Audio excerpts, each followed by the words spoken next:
నంద్యాల జిల్లాలో రోడ్డు ప్రమాదం జరిగింది. ఆళ్లగడ్డ సమీపంలో వేగంగా వస్తున్న బస్సు లారీని ఢీకొంది. ఈ ప్రమాదంలో 2 వ్యక్తులు మృతి చెందగా 15 మందికి తీవ్ర గాయాలయ్యాయి.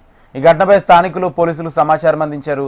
గాయపడిన వారిని పోలీసులు ఆసుపత్రికి తరలించి కేసు నమోదు చేసి దర్యాప్తు చేపట్టారు. అందరికీ నమస్కారం. 22 నవంబర్ సుమారుగా ఈవినింగ్ 5 o'clockకి మియాపూర్ నుండి మైత్రి ట్రావెల్స్ అనే ఒక ప్రైవేట్ బస్సు హైదరాబాద్ నుంచి పాండిచేరి వెళ్ళే ఒక బస్సు స్టార్ట్ అవటం జరిగింది. ఈ బస్సులో సుమారుగా ఒక 33 మెంబర్స్ ప్యాసింజర్స్ ఉన్నారు. వీళ్ళందరూ అక్కడ హైదరాబాద్లో ఈవినింగ్ బయలుదేరి ఈరోజు మిడ్నైట్ 12:30 ప్రాంతంలో ఆళ్లగడ్డ ఎంటర్ అయ్యే ముందు పేరాయిపల్లి మెట్ట దగ్గర బస్సులో ఉన్న ఒక 2 ప్యాసింజర్స్ యూరినల్స్ కోసం ఆపమని చెప్పేసి డ్రైవర్ని రిక్వెస్ట్ చేయడంతో బస్సు సైడ్ కాపడం జరిగింది. ఈ ఆగున్న బస్సుని వెనకాల నుంచి ఒక లారీ డ్రైవర్.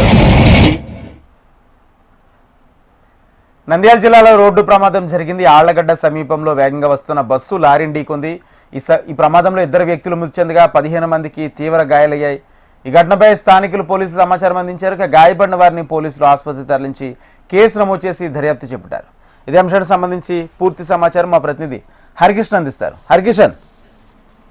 రాజేంద్ర, హైదరాబాద్ నుంచి పాండిచ్చేరికి వెళ్తున్నటువంటి మైత్రి ట్రావెల్స్ బస్సు ఆళ్లగడ్డ సమీపంలో ఉన్నటువంటి పేరాయిపల్లి మెట్ట వద్ద కూడా రాత్రి ఆగడం జరిగింది. సుమారుగా 12-12:30 ప్రాంతంలో ముఖ్యంగా బస్సులో ఉన్నటువంటి 2 ప్యాసింజర్స్ యూరినల్స్ వస్తున్నాయని డ్రైవర్ని రిక్వెస్ట్ చేయడంతో ఆయన రోడ్డు సైడ్ కు ఆ బస్సును ఆపడం జరిగింది. ఈ నేపథ్యంలోనే వెనక నుంచి వేగంగా వస్తున్నటువంటి ఒక లారీ ఇమీడియట్ గా బస్సునైతే హిట్ చేసింది. ఆ ప్రయత్నంలో ఒక్కసారిగా ఆ లారీకి సంబంధించినటువంటి డ్రైవర్ అందులోనే ఇరుక్కుపోయాడు. బస్సులో ఉన్నటువంటి 2 వ్యక్తులైతే చనిపోవడం జరిగింది. 8 మందికి తీవ్ర గాయాల పాలయ్యారు.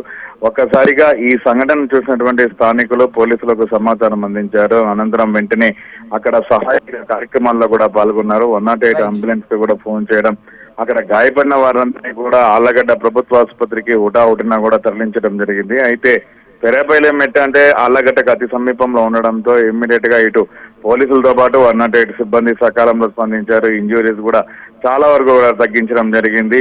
అత్యంత విషమంగా ఉన్నటువంటి 8 మందిలో పూర్తిగా ఇబ్బందికరంగా ఉన్నటువంటి 2ని మాత్రము నంద్యాల ప్రభుత్వ ఆసుపత్రికి మెరుగైన చికిత్స కోసం తరలించడం జరిగింది. ఇంకా అవసరమైతే వారిని కర్నూలు కూడా పంపించే ప్రయత్నం చేస్తామని చెప్పేసి కూడా పోలీసులు చెప్పారు. అయితే ప్రయాణికులకు సంబంధించినటువంటి వివరాలు ప్రస్తుతం పోలీసులు తెలుసుకునేటటువంటి పనిలో పడ్డారు. ప్రధానంగా అంటే హైవే మీద ఇటు వేగ నియంత్రణ లేకపోవడంతోనే ప్రస్తుతం ప్రమాదానికి కారణం అని చెప్పేసి కూడా చెప్పండి రాజేంద్ర.